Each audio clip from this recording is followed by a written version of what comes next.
जय जगन्नाथ नमस्कार। पैसा आसूची रोनी दरिद्रता लागिकी रोची समस्या लगी रोची कलह लगी रोची घरे स्थिर लक्ष्मी केमती बास करेंगे माँ माने चाहिए यह निश्चय संभव हम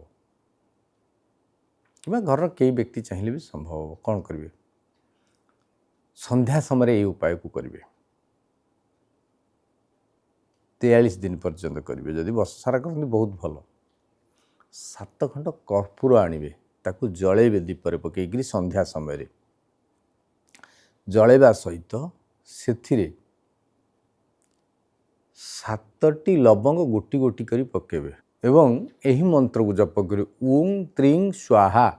ओम त्रीं स्वाहा ओम त्रीं स्वाहा 7टी लवंग पकेबे से जलुथिबा अग्नि रे एवं यही मंत्र को जप करुवे 7 दिन मात्र करेंगे देखिए परिवर्तन आसो घर जिते समस्या थिले मध्य नूतन बाट खोलीज उन्मुक्त हो पथ परिष्कार होकर निष्ठापर भाव में माँ लक्ष्मी स्थिर बास करने ये उपाय को करंतु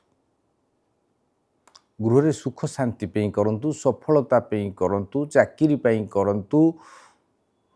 प्रेम विवाह सफलता पे करंतु सबु किछि पई ए महा उपाय अमोघ अस्त्र ये उपाय को यदि आपण करंती तबे जेते जीवन रे समस्या अछि सबुथु आपण मुक्ति पाई परिबे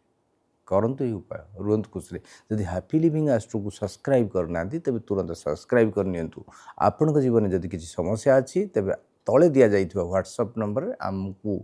आपनकर समस्या लिखि व्हाट्सएप करंतु निश्चय समाधान करिवो। जय जगन्नाथ।